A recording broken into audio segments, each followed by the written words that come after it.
Welcome to Nerds Amalgamated, a podcast that covers the latest events in science, pop culture, and gaming. I'm the professor, aspiring game developer, sci-fi aficionado, and completely and undeniably a geek trying to take over the world. I'll be breaking down the news from tech to gaming. I am the DJ, a humble nerd, a big weeb, and a watcher from the halls of the multiverse. Just kidding. Anyways, I'll be breaking down all things comics to movies to anime.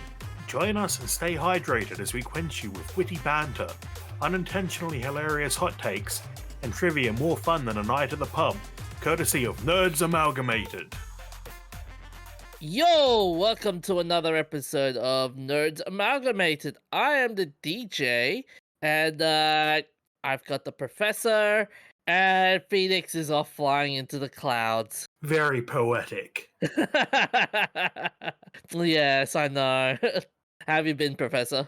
I'm good. Still fixing the computer, or did you get it fixed in the end? No, I got it fixed. Nice, very I nice. had an issue. I moved over to Linux. I set up my disk mounts in a way that wasn't quite right, but worked, and then decided I was going to find a better way to do it. Because when I looked at the permissions were too loose. Okay. So I decided I was going to do some research into what the appropriate permissions are and figure out how to change them to that. I found a confidently correct post on Stack Overflow and copied in the specifications from that into my my system. Okay. And then didn't reboot for a few days. So when I did reboot, it broke all of my games because I'd accidentally turned off execute on my game drive, and that took me a couple of days to figure out. I still haven't figured out why my computer wasn't booting properly, but it boots now, so... Yeah, that's good. But the game drive took me longer because I changed a few things and I couldn't work out which one of them was the one that actually broke it. And I thought, hey, this answer on Stack Overflow can't be wrong, can it? It was wrong. It was too restricted. You need execute to be able to run games. What is it they say about it? Don't rely too much on the internet or something along those lines? Yeah, Abraham Lincoln said, don't believe anything you read on the internet. But it is also the best place to learn about Linux. Yeah, it's true. Yeah. Have you sent it to anywhere else, like Reddit and TikTok, for their responses on the problem? Well, considering what I saw when I went onto TikTok one time to look at a video repairing a controller, yeah, and the comments are like, bro, buy a new one. They'd probably tell me to go back to Microsoft. And I haven't used Reddit in like over a year. Fair enough. I see your point. What did I get up to? I didn't really get much done this week. I've just been like working and just going to the doctors for personal reasons, and that's about it. Yeah, TMI. Yes, at least we'll know that I have something wrong with me. But anyways, on that note, there's something wrong with you. You don't need to go to the doctor to find that out. Says the professor. Anyways, on that There's something note, wrong with me. There's something wrong with my computer, but I'm perfectly fine. The stress in the veins on your forehead says otherwise. Anyways, on that note, so our lineup for this week, we've got newly released Steam Playercounts, The People versus OpenAI, and the Mini Moon. So, Professor, you've got a story about the newly released Steam Playercounts. Yes, the all-time record number of Steam users is 38,367,277. Very nice. Very nice. And what? And is that for all time, or is that for? That's all-time. Nice. According to Steam charts, anyway. Yeah, fair enough. That's a beautiful number, 38 million. It said, I'm just reading the article. It said it's grown steadily in recent years, with Steam hitting the all-time peak of 32 million in 2023 and 37 million in August 2024. So this beats the previous records. That tends to be the case when you hit an all-time high. You can't you can't reach the all-time high without breaking a few records. Is all I'm saying. Okay, alright, fair enough, fair enough. So, okay, this raises an interesting question. Is the P is this are we seeing the death of console gaming at with these numbers, by the way? Possibly. I mean, what happened recently? PlayStation released their new PS5 Pro, and the prices for that thing. Yeah. So looks like the PS5, as of August this Yeah. year, has sold 61.7 million consoles. Wait, that's it for the PS5? Yeah. So I think what we're seeing here with the Steam counts, which keep in mind are only the currently online players, so people who only log in when they want to play a game won't be counted in this peak. Yeah. Well, I think the place most of these new players are coming from is China Oh yeah. and other Asian countries, because I've noticed that there's a lot more Chinese Chinese speakers popping up on Steam communities. Wait, but didn't you say a while back that Steam is banned in China? They have a China allowed Steam version. Ah, okay. Yeah, and if I recall, the player numbers in China has exploded because of what happened in the recent months with the launch of Black Myth Wukong as well. Yeah, and if you look at the Steam hardware survey, Yeah. I'm trying to remember where I saw the details actually, but Steam tracks the number of people who speak each language on Steam, and China did actually overtake the other languages not that long ago. I'm just trying to remember where I saw that. Yeah, have you seen the Steam charts for Black Myth Wukong though? Yeah, it sold like 20 million copies in the first week, didn't it? Yeah, it destroyed every other game that came out that with that level of hype. There we go. An all-time peak of 24 million players. Wow. You know the story of how to get this level of success, right? Yeah, make a game that the Chinese people really want to play.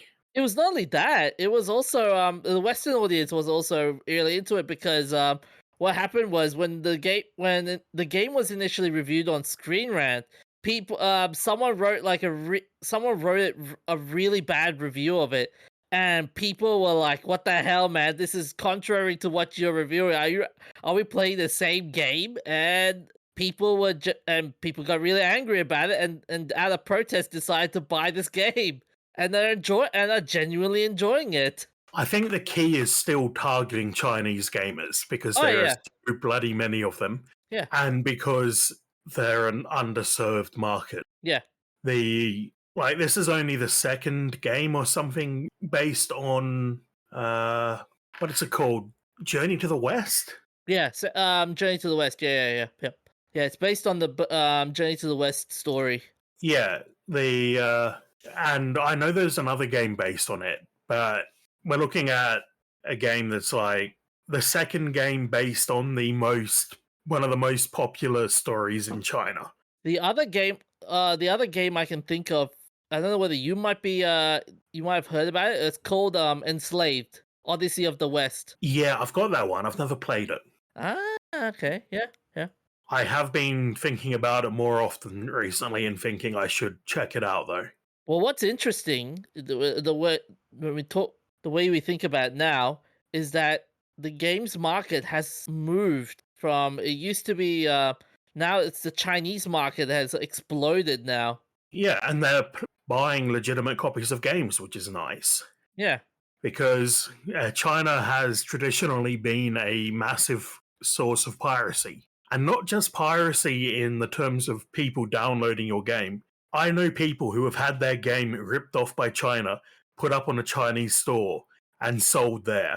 Oh. And it's like, how can they get away with this? Because they're stealing somebody else's work and selling it for money, which is a whole nother level on top of piracy. And at the time, this was, 10 years ago, there was not really anything you could do about it because to publish a game in China, you have to partner with one of the Chinese publishers because of their regulations.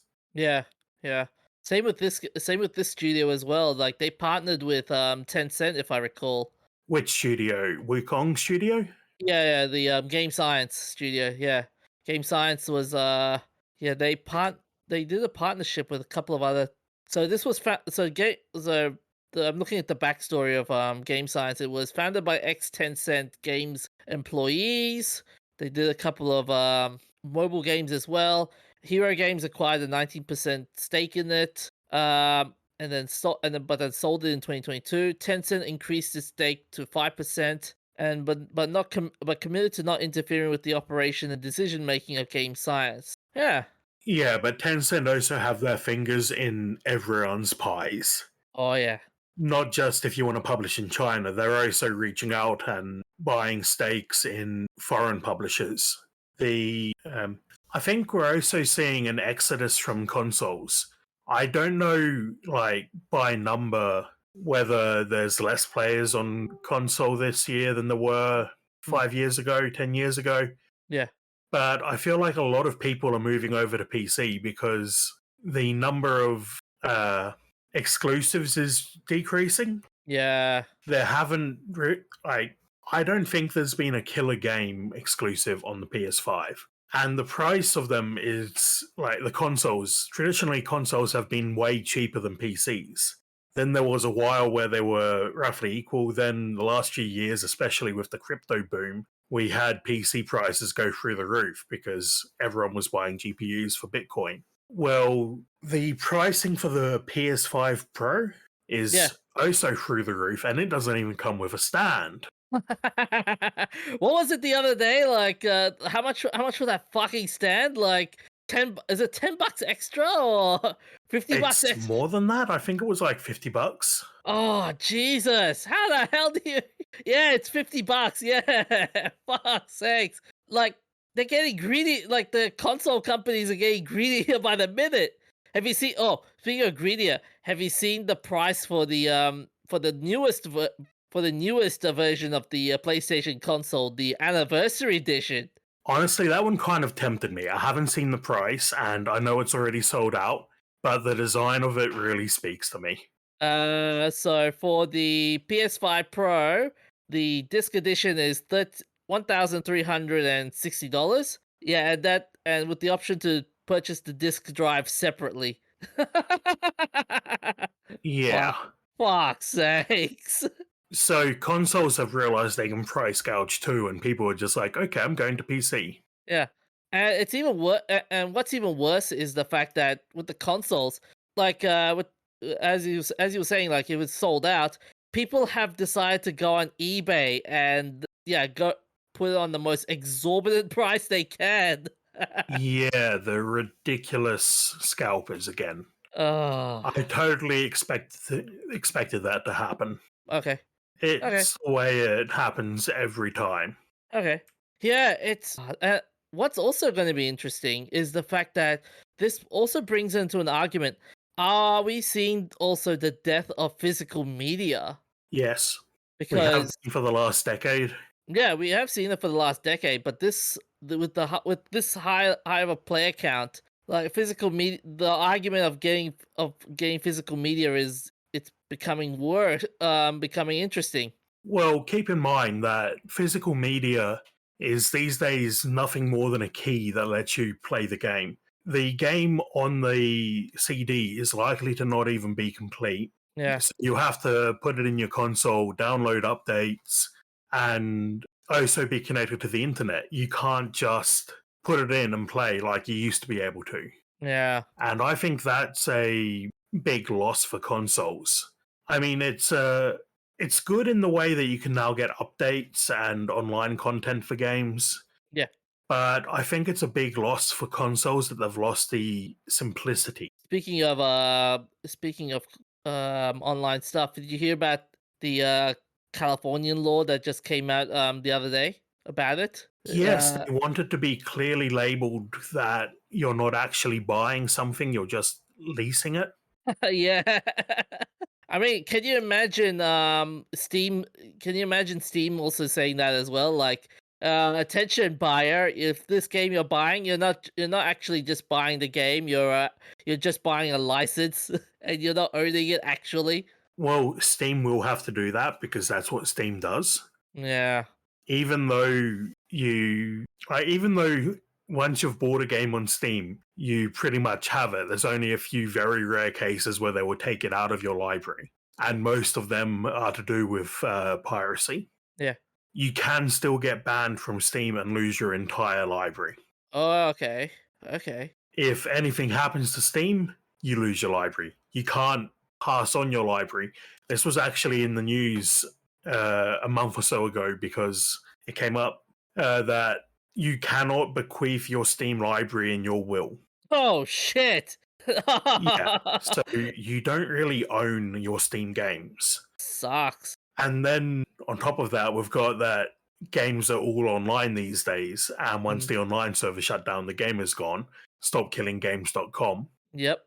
I was just thinking of something. How will game studios react to this number of with this big number with big of a number of Steam players? You reckon this will be a bright future for game developers, or this will be I think it further solidifies Steam's monopoly, which is honestly not a great thing. Because no matter how much of a benevolent dictator Gabe is, we don't know that he's not going to change in the future, that when he moves on, whether that's retirement or death, that whoever takes over isn't going to change the terms and screw us all over. So really, the only way to know that you own a game these days is to buy it on a store like GOG, where you know it's DRM free and you can download the installer. Yeah, and I'm also while it's encouraging to see the number of players being played on Steam, the one thing I'm going to be worried about is the future of game studios, like with what's happened recently with Concord, for example, and how that game got shut down, and how much it cost to make that game, and if I recall, a couple of game studios have announced their layoffs as well. Yeah, it's been a rough year for game studios because they all grew massively during COVID. Yeah. When everyone was locked inside and had time to play games. What a surprise. They all hired tons of new people, and now the money just isn't there anymore. So they've all been laying off people. Yeah. Microsoft just Microsoft laid off a couple of more like 650 jobs, and this was on the 12th of September. So I don't know. I mean, so this is like I said, the number of players is encouraging. I'm just wondering how many game studios are gonna survive with this high number of play count. The other question though is, are we going to see a bigger rise of indie games? I mean. I think we might be seeing a indie renaissance. Oh yeah, because there are a lot of developers who have just lost their jobs at the main developers, the main publishers.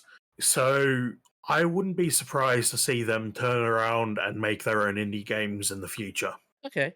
Anyways, on to our next topic. So so I know you have a bit of a bone to pick with OpenAI, but what do you think of OpenAI at court, like lately? That doesn't make any sense to me. Sorry. So OpenAI recently is been in a lawsuit with authors suing OpenAI for using copyrighted works without their consent to train. Sorry.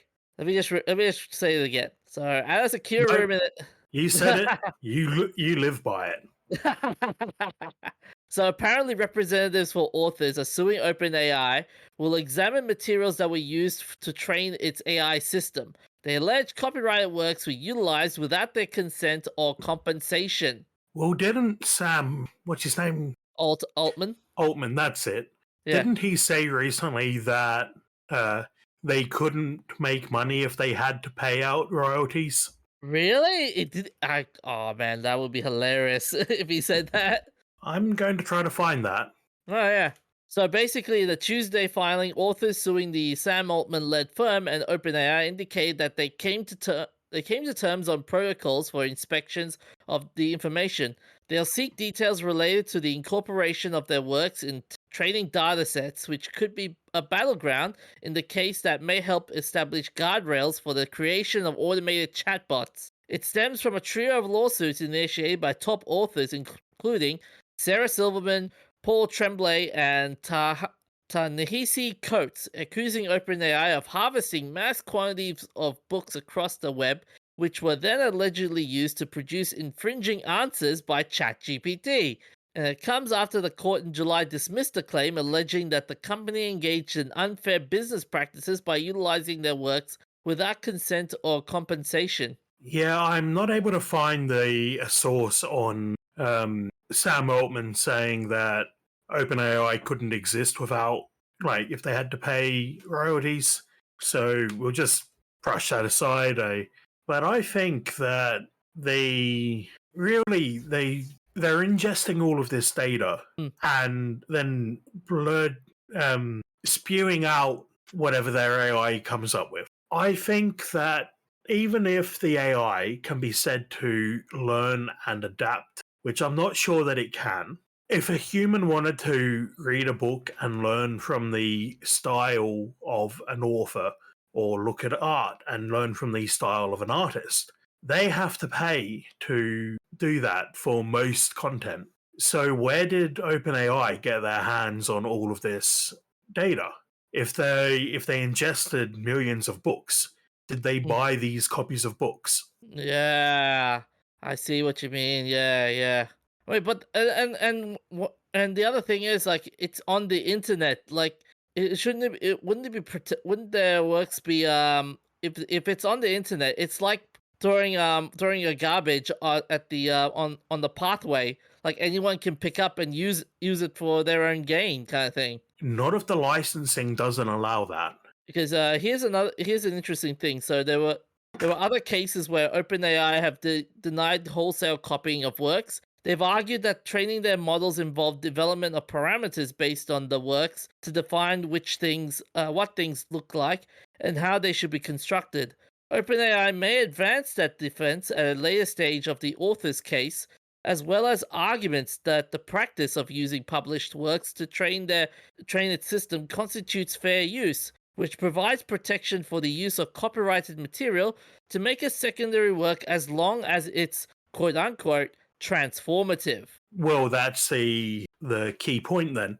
Does the AI transform the work? I don't think if you're gonna ask ChatGPT to go like, okay, write the whole write the whole Stephen King book, for example, from scratch, then yeah, it wouldn't be transformative, no. But if you were to say like, hey, ChatGPT, write a horror story with like set parameters in the style of Stephen King, you could technically say it's transformative, but it's not. Yeah, well, that would be transformative. But can the AI do that? It can't, Yeah. for a few reasons, including that would just require way more resources than the AI has access to. Like, they only have a sort of memory that's a certain length, and that's why the more you want them to remember, the more resources you need to put in, and the longer it takes to get the next part of your result. But from what I understand of how these large language models work, they basically are statistically picking the next word, the most appropriate word for the next word in the sentence. They don't know what the word means. They don't know how to put together a sentence. They just know that in the training data, this word A is followed by word B 50% of the time, word A is followed by word C 30% of the time, and word A is followed by word D 20% of the time.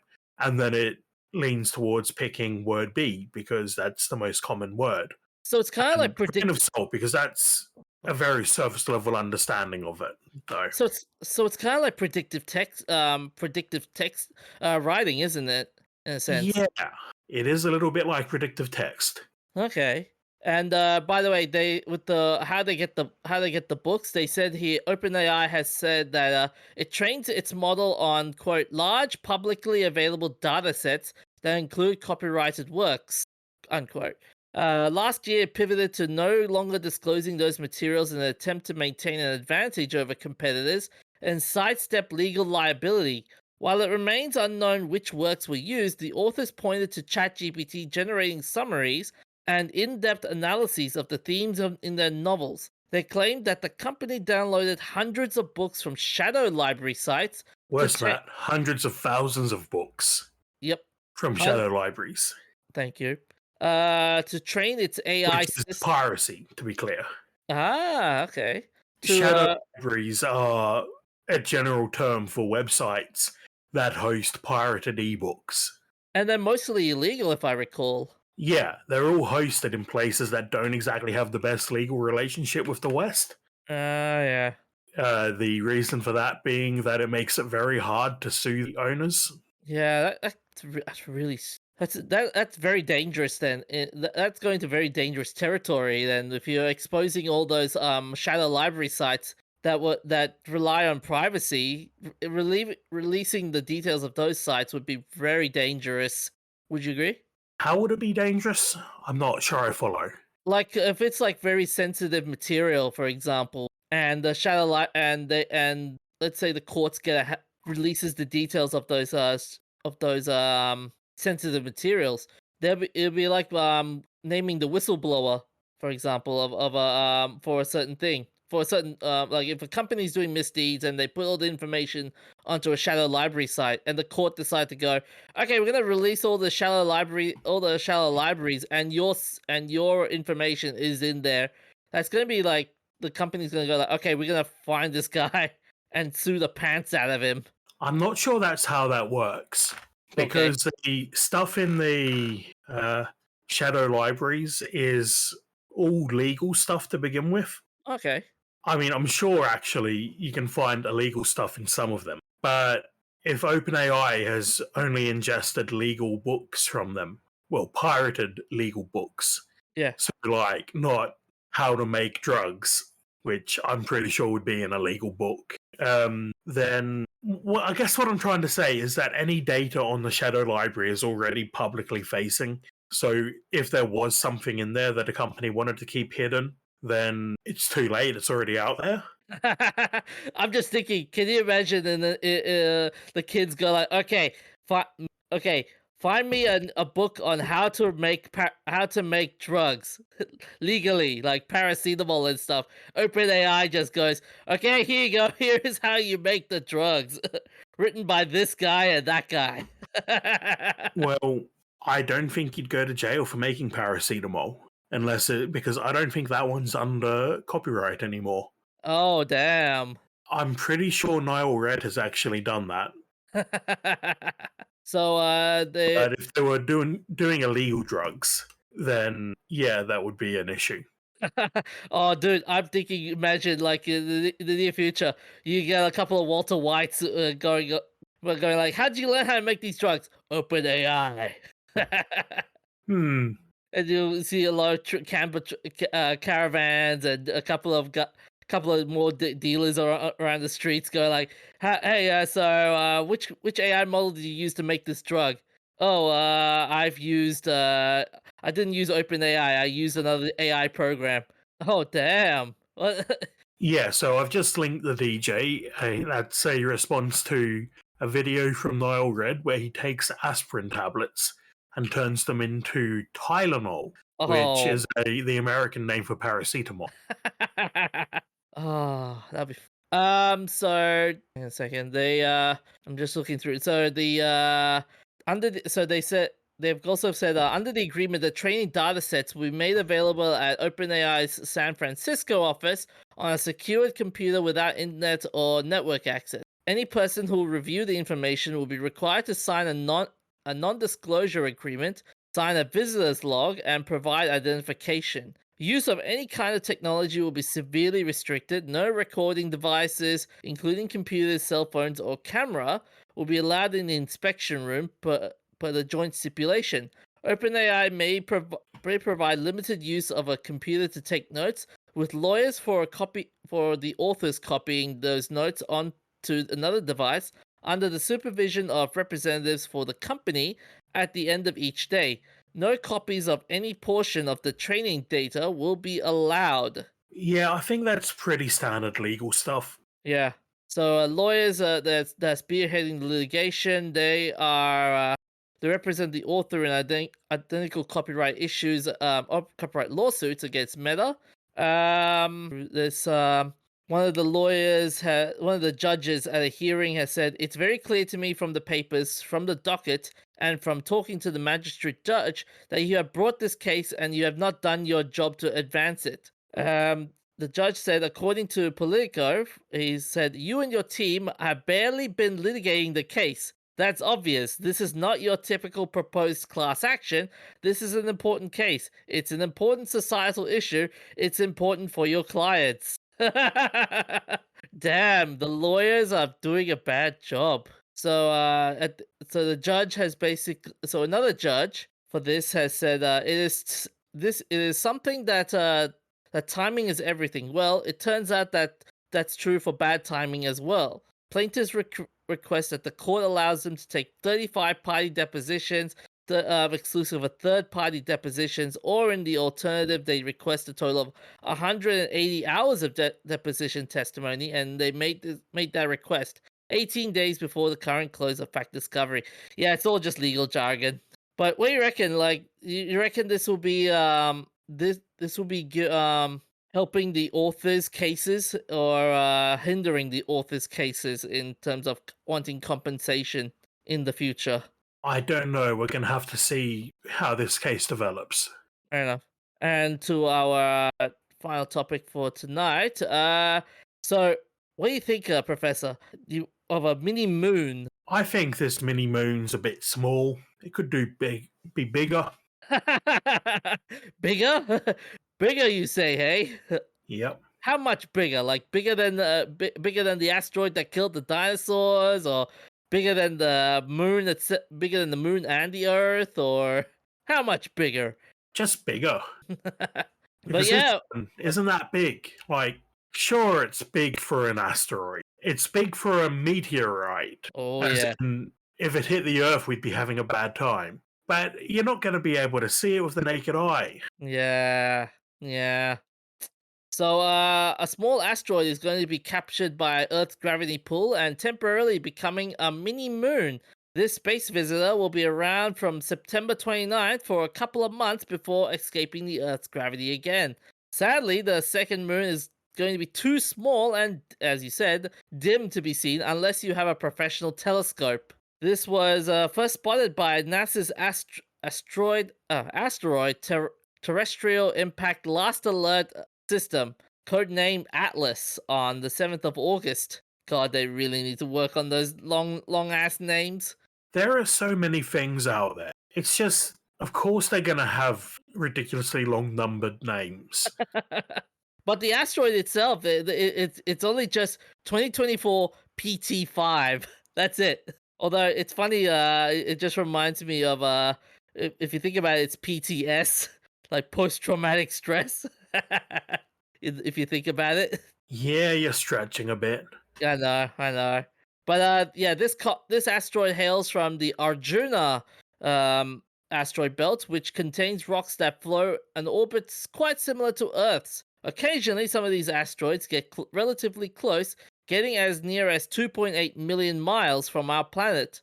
And according to researchers involving in the study that we put on our show notes, if an asteroid like this is moving at a relatively slow speed of around 2,200 miles per hour, which is 3,540 kilometers per hour, Earth's gravitational field can exert a strong influence enough to trap it temporarily. So what's going to happen is basically this small asteroid will be spending 2 months orbiting around Earth. Reminds me a bit of Rendezvous with Rama. Oh yeah. In that one, a asteroid comes in, orbits the sun, and then heads off. But it turns out the asteroid is an alien spaceship. Ha! Oh damn. And a few years ago, there was an asteroid that went went and did basically the exact same path as Rama did and was the same shape as Rama. It was called, this is in Hawaiian, so I don't know how to pronounce it properly, but it was called, don't laugh, Umama. Okay. Okay. I know, it sounds like Johnny Bravo or something. Oh yeah, yeah. Although you know what's gonna be hilarious? For the next 2 months, we're having this mini moon circling around Earth. I wonder how many religious nuts are we gonna see coming out, making doomsday predictions with this. Hopefully none. Your optimism is very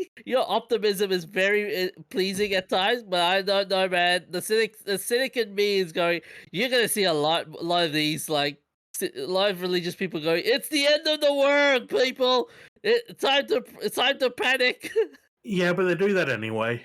Yeah. This asteroid is approximately 32 feet, which is 10 meters long, and it has a diameter of approximately 3,474 kilometers. You know what? I'm also wondering. I wonder how many people are we gonna, how many space agencies are going to try and attempt to land on that on that mini moon. Probably none of them. Not you? What you think? Yeah, How so? there's nothing there to see. I know, but then but it'd be a cool scientific like milestone in a sense. Like, can you imagine being the first person to step on the mini moon? Sure, there may be there may be no like scientific research to be found on this one, but it'd be cool just to like go, yes, I stepped foot on an asteroid, woohoo, yay! But hopefully, they said scientists predict that this asteroid will return to Earth's orbit in 2055. So fret not if you missed this one. You just have to wait for another few years for the next one. So we'll be back we'll be back with a short break, and we'll do our shout outs and our wacky movie. And on to our shout outs. On the 25th of September 275, for the last time, the Roman Senate chooses an emperor. They elect 75-year-old Marcus Claudius Tacticus. After the assassination of Aurelian, the army apparently showed remorse towards its role to the death of their beloved emperor, relinquished the right of choosing his successor to the Senate. After a few weeks, the throne was offered to the aged Principus Senatus Tacticus. According to Historia Augusta, Tacticus, after ascertaining the sincerity of the Senate's regard for him, accepted their nomination on the 25th of September 275, and the choice was cordially ratified by the army. If true, Tacticus would have been the last emperor elected by the Senate. He granted substantial pejoratives to the Senate, securing to them by the law of appointment of the emperor, of the councils and the provincial governors, as well as the supreme right of appeal from every court in the empire in its judicial function, and the direction of certain branches of the revenue in its long abeyant administrative capacity. On the 25th of September 1906, Leonardo Torres Quevedo demonstrated the telequino in the Balboa Abra, guiding an electric boat from the shore with people on board, which was controlled at a distance over 2 kilometers, which is 1.2 miles, in what is considered to be the origin of modern wireless remote control operation principles. On the 25th of September 1906, in the presence of King Alfonso XIII? Yeah, 13. And before a great crowd, Torres successfully demonstrated the invention in the port of Bilbao, guiding the boat Vizcaya from the shore with people on board, demonstrating a standoff range of 2 kilometers. By applying the telequino to electrically powered vessels, he was able to select different positions for the steering engine and different velocities for the propelling engine independently. The positive results of those experiences encouraged Torres to apply the Spanish government for the financial aid which required to use his telequino to steer submarine torpedoes, a technological field which was just starting out. His application was denied, which caused him to abandon the improvement of the telequino. On the 27th of September 1956, TAT-1, the first submarine transatlantic telephone cable system, is inaugurated. TAT-1 was the first submarine transatlantic telephone cable system. It was laid between Carrera, Oban, Scotland, and Clarenville, Newfoundland. Two cables were laid between 1955 and 1956, with one cable for each direction. This cable was able to carry 35 simultaneous telephone calls. A 36th channel was used to carry up to 22 telephone lines. The increase to 48 channels was accomplished by narrowing the bandwidth to 3 Hz. Later, an additional 3 channels was added by the use of sea carrier equipment. Time assignment interpolation was implemented on the TAT-1 cable in June 1960 and effectively increased the cable's capacity from 37 out of the 51 available channels to 72 speech circuits. After the success of TAT-1, a number of other TAT cables were laid and TAT-1 was retired in 1978. It was named as a IEEE milestone in 2006. On the 27th of September 2024, it was the 25th anniversary of Age of Empires 2. Great game. Oh yeah, definitely a great game. Age of Empires 2, The Age of Kings is a real-time strategy video game developed by Ensemble Studios and developed on Microsoft. It was released in 1999 for Microsoft Windows and Mac in 2001. It is the second game in the Age of Empires series. The Age of Kings is set in the Middle Ages and contained 13 playable civilizations. Despite using the same engine and code similar to the predecessor's development in the Age of Kings, the Age of Kings took a year longer than expected, forcing Ensemble Studios to release the Age of Empires: The Rise of Rome in 1998 instead. The design team focused on resolving significant issues in Age of Empires, but noted on release that some problems remained. This game took 2 years to complete with 50 full-time employees on a budget of less than 10 million. Jesus Christ, that's impressive. Games were cheaper to make back then. Yep. Just curiously, have you played the definitive edition? I have. What do you think of that game? That version? Yeah, it's the same old game but improved. I will agree with you on that one, but there were some elements of the old Age of Empires I thought they mucked up in the new one, like the opening video for Age of Empires 2 in the old one. It was so much better than what we got now. Have you seen it? Have you seen it though? No, I don't recall. Oh, you will love it. I remember the original video where they've got the kings playing chess and it shows the soldiers fighting. Yeah. I love that version. They changed that. Yeah, they changed that. They don't have it in a definitive edition. Oh, I've never noticed that. Yeah, it's in the definitive edition. It's just, oh yeah, here we go. Second edition. Yeah, it's just a bunch of like flames just in revealing images and in association with these, and then you got Age of Empires 2. That's it. Like it wasn't that dramatic at all. Okay. And in the and also in the campaign videos, there wasn't much of a feel to it. If you watch the old campaign videos, like all the storytelling and stuff, they were fun to listen to, and you look at the campaign videos now it's like, it doesn't look right. but the gameplay has improved a lot with the new one. That I will agree with you on. No, the gameplay is still the same.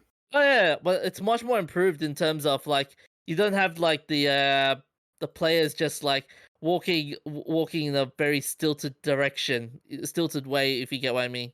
You mean the animations are improved? Yeah, and the also the original Age of Empires was criticized for its artificial intelligence, which did not, quote, cheat by attributing itself extra resources or using other techniques that human players could not, make it easier to defeat than many other real-time strategy games. Oh man, did you ever had that problem? Yeah, on a lot of the time, enemies on hard difficulty in RTS games will cheat. It's like, and you can't do anything about it as well. Yeah, it's because the writing a good AI is pretty difficult. So, and it also used up a lot of CPU cycles. So it used to be easier to write an okay AI and then let it cheat than it would to write a more complicated one. You know, it'd be actually fun. Imagine ChatGPT. Imagine inserting a ChatGPT AI into Age of Kings. Oh, that'd be fun. I'm gonna try that now after this. Well, you can write custom AIs for Age of Empires too. Yeah. Okay. They've got their own scripting language. It's pretty basic though. Okay. Okay. I doubt ChatGPT would actually know what to do with it though, because it's probably not in the training data. That's true. That's true.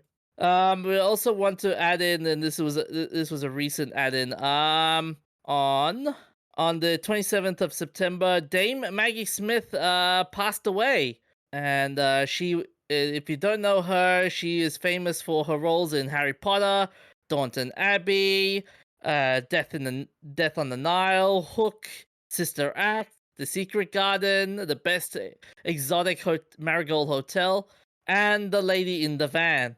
I love her performance as Professor McGonagall. She was awesome. Yeah. Anyways, moving along. What have we got for a messed up moment in nerddom this week, Professor? Oh boy. You ready for this? You're not ready for this. To quote Luke Skywalker, I have a bad feeling about this. So, do you remember Project Acoustic Kitty? Yeah. And do you like dogs? I like dogs, yes. So, apparently in the 60s, the CIA decided to make remote control dogs by implanting them with electrodes that would stimulate the reward center of their brain. Oh no. Oh no. What happened? Well, I've got a document here from a website called the Black Vault, which is a Freedom of Information archive. Uh-huh. And they listed that it was successful and that the applications were the possible military applications were using a dog as an ammunition or message carrier, using it as a guided missile by attaching explosives which would be detonated remotely. What the hell? Yeah, suicide bomber dogs. Oh no. What else? What else? Hit me. Oh shit.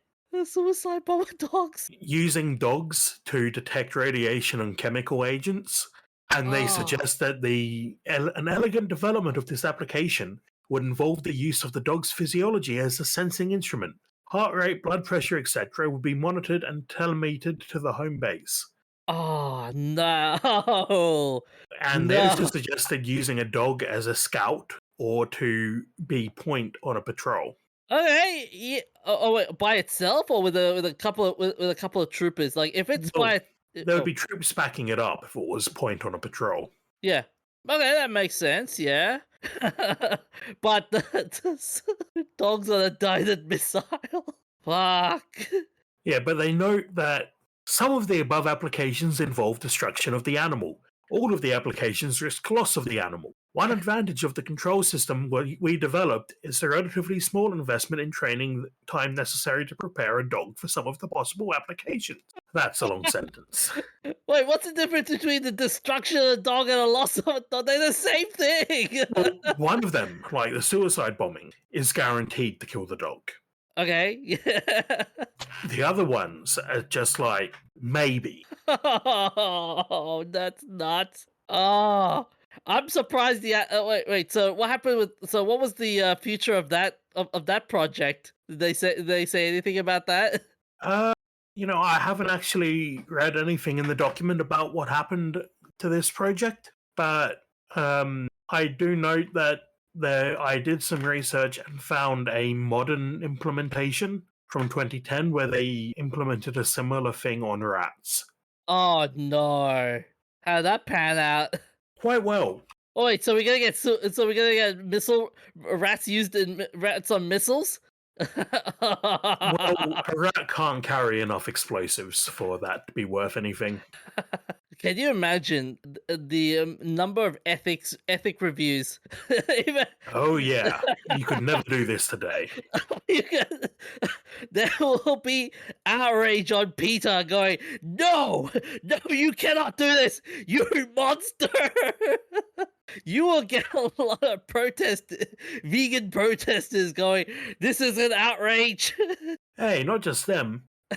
What about the puppies? They're Oh, good dogs. All dogs are good dogs. I know. Oh, that's nuts. That's really messed up. Oh. Anyways, let's move to our wacky movie. Our wacky movie is The Mutations, which was premiered on the 25th of September, 1974. This was directed by Jack Cardiff from the script by Robert D. Weinbach and Edward Mann. The sci-fi horror movie starred Donald Pleasance, Tom Baker, and Brad Harris. And here's the plot summary. A scientist experiments with crossing humans and plants, for which he uses his students. This movie had multiple titles: The Mutation, The Freaks, and The Freak Maker. This was inspired by Todd Browning's films Freaks in 1932 with a sci-fi twist. The film featured pseudoscientific jargon, stop-motion visuals, makeup effects, references to psychedelics, comical gore, nudity, and appearances by actors with actual genetic abnormalities, as well as some fictional disabilities, including a man with rubber bones, known as the human pretzel, a lady with reptilian skin, known as alligator lady, a monkey woman, and a human pincushion, and Popeye.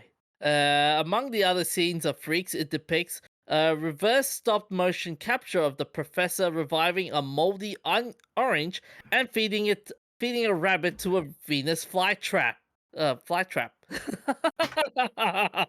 According to Tom Baker, while filming, he and Willie Ingram, who went by the stage name Popeye for his strange ability to make eyes pop far out of their sockets, used to frequent a bar across the street between the shooting of scenes. During one such outing, a waitress made it clear through her attitude that she did not approve of Baker, who is white, being friends with Ingram, who is black. So to get back at her, Ingram would make his eyes pop out when she would pass the table, causing her to completely freak out. And then go back to normal while he and Baker would pretend nothing had happened as she tried to point it out to other waitresses and patrons. God, that would be a cool party trick though. Yeah, it would. According to Robert D. Weinbach, the role of Professor Nolte in this film was intended for Vincent Price, but this was abandoned after difficulties with Price's agent. Several actual freaks were brought in from the United States to be featured in this film. This film was shot over the course of 6 weeks. After filming Dr. Nolte's death scene, where he's eaten by the human flytrap, producer and co-writer Robert Weinberg commented on Donald Pleasance about his performance and about the screams and shrieks he was making as he was being consumed. Pleasance replied, "What are you talking about? This was some of my best work." Weinberg said that Pleasance was great to work with, and a very down-to-earth person with a terrific sense of humor. So that's all we have for this week. You can find us on any audio platforms, Instagram, Facebook, and Twitter. So stay happy, stay nerdy. See you guys. Look after yourself, stay hydrated, and we'll see you next week. Cool. Yeah, that was a pretty